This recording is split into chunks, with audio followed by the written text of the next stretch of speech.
What up, fight fans? It's your boy D Ruck, and you're watching D Ruck Boxing. Alright, so today I'm going to be talking about the Deontay Wilder versus Luis Ortiz fight, which I've just finished watching, and my post fight analysis. So basically, it started off with Luis Ortiz. He used his boxing skill to be able to close the gap on Deontay Wilder. It did come out that his reach, that advantage that he so-called had, is not actually correct. They measured their arms during the weigh-in or sometime before the weigh-in and came up with the true figure, which was, I think, off the top of my head, 198 centimeters of reach, where Deontay Wilder had 211 centimeters of reach. So, you know, what's that? 13 centimeters of difference. So, Deontay Wilder was not able to establish his jab. I have seen him in videos using his jab on the mitts, on the gloves, and he looks very strong. It's the type of thing that they like to promote, as he's added that to his repertoire. Not only does he have this right hand with power and the windmill finisher, he's also got a quite solid jab. Well, he didn't really use that solid jab, and so Wilder was able to kind of close the gap. He was double jabbing, triple jabbing, able to close that gap. He was able to dodge the shots. He had good reaction times, and his countering ability was pretty solid. And so this continued on for quite some time with, in my mind, Ortiz was taking the rounds. That was a lot of tit for tat. Tit for tat would be the word that I would use to describe this. In the fifth round, Deontay, it got a bit, as the fight progressed, it started getting more scrappy. And so Deontay, as he does, this favours him. He has an unorthodox style, and Luis Ortiz has a more structured, orthodox style. And so the brawling, when it turns out into a brawl, that kind of favours Deontay. Deontay showed a set of whiskers in this fight, so he had the ability to take Luis's punches. He did not go down from them, and the same could not be said for Luis Ortiz. As the fight progressed into the later half of the fight, Ortiz, I'm not sure if it was his age or he started fatiguing more. As he started fatiguing more, both fighters were fatiguing more. Deontay Wilder survived the barrage of Luis Ortiz assaults in multiple rounds, was able to make it to the bell each time, recover, obviously. So there's another attribute he has, is the ability to recover. So, you know, I would like to compare it to AJ Klitschko, how they always go on about, oh, but he got off the canvas and he showed heart and all this. Like, Deontay showed heart, but he didn't get dropped on the campus. So, you know, he showed that he's got heart of a champion, that he wanted it, that he believed in himself, and that he was going to keep fighting and fighting. Basically, it kept on going on until eventually the scraps started happening. Deontay started getting the better of them towards the end, and as he does, he possesses killer instinct. As soon as he sees you stagger back, the old windmill comes out. But I think there's some conscious thought going on there. So the windmill was something that he used to do out of instinct, where now they've kind of like identified, like, oh, Deontay, you're a windmiller. And so now he's actually kind of doing hooks and stuff. He's not doing the, you know, cricket bowl, what we've seen him do. And he was able to finish him in the 10th round he used an uppercut. It was like barrage of punches, kind of got him unsteady, and then bang, hit him with the uppercut. My reaction to this fight is in my opinion, this is all in my opinion, so you know, you guys are entitled to your own opinion. In my opinion, Deontay Wilder hasn't fought elite opponents, and I think the majority of people would agree with that. Um, I wouldn't. Well, the Stavern that he last fought, I'm not going to call that guy an elite. Maybe the guy that was able to go the 12 rounds, who had the belt at the time, maybe that was the elite Stavern, but the one that, you know, got beaten in the first round was not the elite Stavern. So, you know,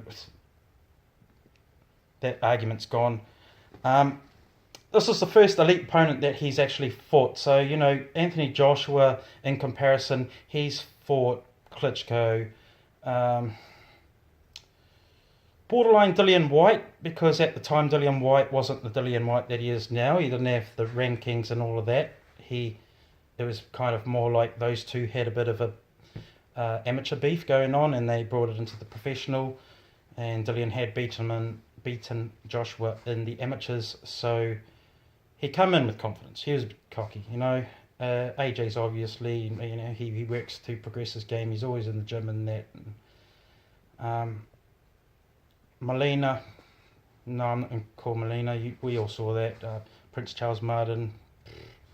To come, I think the AJ supporters will agree with me, and me being a Joseph Parker supporter, who Joseph Parker has previously fought Carlos Takam and taken it to a 12-round decision, and it's a noticeable step-up fight. And Joseph Parker's had Hughie Fury as well, Andy Ruiz Jr., you know, fringe elite, gatekeeperish. But bear in mind, he was on 29-0 at the time, or something like 25 KOs. So Deontay has a stellar record. He did the job over what I would call an aging Ortiz, maybe not prime Ortiz. And again, his right hand got him through it. So this is not the first time we've seen Deontay Wilder be outboxed, but be able to still win the fight, not just win it, but to knock the opponent out. So I give him ups for that. Respect Deontay Wilder. You know, the three champions have all proven their elite status. They've all got names now. They've got a bit of a record. Deontay Wilder has stepped up. He has proven he belongs. He ain't got the belt by mistake out of a Weet-Bix packet.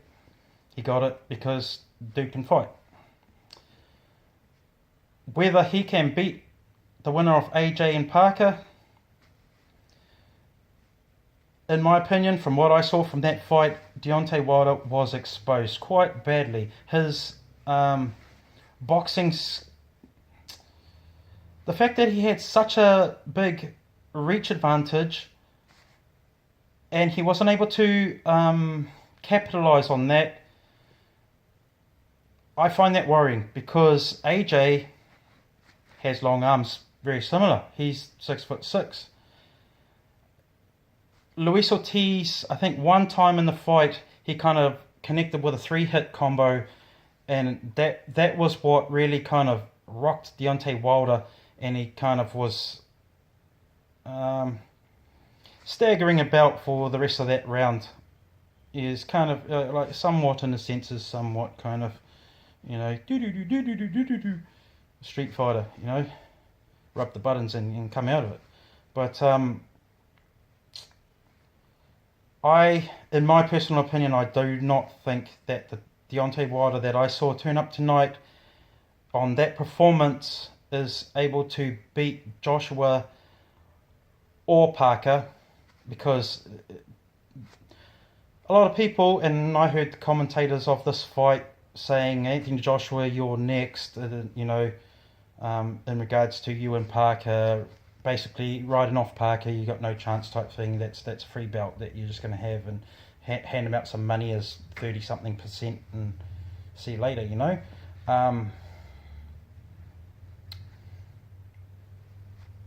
that's for another video, those two on that. But from what I've seen, Deontay Wilder is lacking the skill level. He's lacking the skill level. He has that one-hit punch, but both the other champions have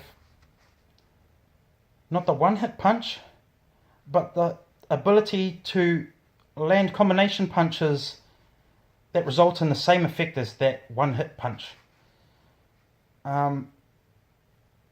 They're also younger than Luis Ortiz. You could argue that they're more tested with the opposition that they've had than Luis Ortiz. As you know, fought Daniel Martz for his last fight, and the David Allen fight was pretty poor, considering this guy's like top 5 boxer in the world, you know.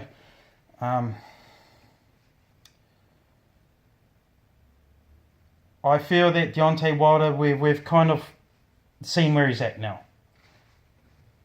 He's up there with those guys, but in my opinion, he is the lesser of the three.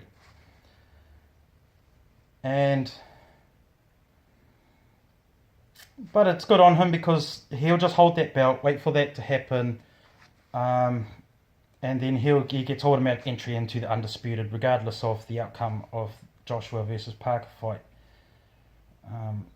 Keep bearing in mind that if Parker wins, there's a rematch clause. I'm not 100% sure whether he has to 100% take that right then and there, very next fight, or if he can take mandatories because they may be lining up, Povetkin for example, or if a undisputed unification takes precedence over all of those situations, and he's able to just go, look, Joshua, we'll get back to you once I sort Deontay out. So yeah, I wasn't overly impressed with Deontay Wilder. I thought he would kind of do a bit better than that. It wouldn't be as scrappy as it was. I knew Luis Ortiz had the skills that he had. His ability to counter really was working out for him. It was just really his age, the fatigue level, and he doesn't have fast hands. The lack of combination throwing. I think if he had that, Deontay would be over tonight. We'd be seeing and the new. So that's my thoughts on it, guys. I mean, feel free to drop a comment. Tell me what you guys think on it. Tell me your opinion of A, how the fight went. B, how you think Deontay would do after seeing that against the other champions, and why you think that. You know, it's one thing to say, oh, Joshua smashes everyone, but why and how? Because I think Parker smashes everyone, and I put it down to chin, hand speed, footwork, youth, proven ability to go 12 rounds, the fact he hasn't been dropped in any form of boxing, whether it be sparring, in the ring, in the amateurs. I feel like he's got the tools. Joshua's got the tools. Deontay, he may be a bit short of the tools. He may not have that screwdriver that he needs, but, you know, he's got the big hammer. He got the big hammer. He got a bigger hammer than the other two, but they got 3 hammers, you know? They got a hammer in each hand. Smaller one. That's what I think. So, cheers guys. It was a good fight. And I'll catch you guys in another vid.